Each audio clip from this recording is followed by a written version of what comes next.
Bienvenue dans un nouvel épisode de la qualité au quotidien. Aujourd'hui, nous suivons Daniel qui a rendez-vous en cardiologie chez le docteur Carlier. Suite au dernier examen, il serait nécessaire que vous fassiez une coronarographie. Une chorographie. Oui. Graphie. Donc une corographie, je vais vous expliquer, rassurez-vous, c'est un examen des artères du cœur. Je vais vous expliquer comment ça se passe, quels sont les risques liés à l'examen et pourquoi on vous propose cet examen.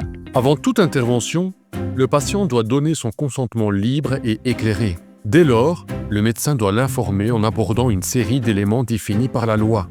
Objectif, nature, degré d'urgence, fréquence, durée, contre-indication, effets secondaires, risques pertinents, soins de suivi, alternatives et répercussions financières. Non, c'est beaucoup à retenir, ça. Hein, oui, je ne sais pas si je vais tout mémoriser. Non, mais je comprends très bien. Je vous ai dit beaucoup de choses, c'est beaucoup de choses en même temps.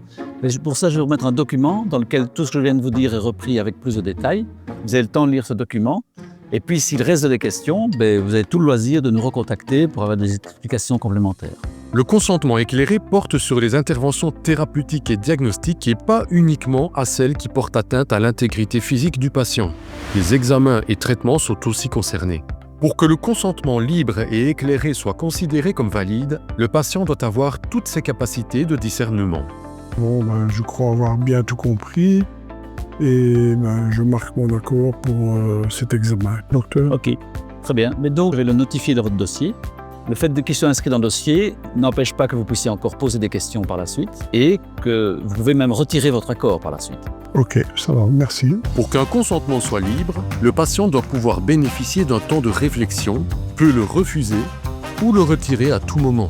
Malgré ce refus ou retrait, le patient a toujours droit à des prestations de qualité.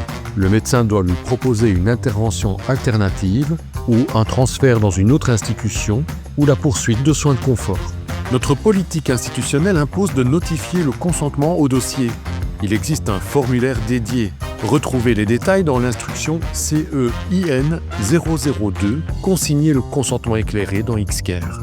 Certaines interventions ou traitements requièrent un consentement signé par le patient, obligatoire ou recommandé selon les cas, et sont décrits dans la politique institutionnelle sur le consentement libre et éclairé CEPOL 001.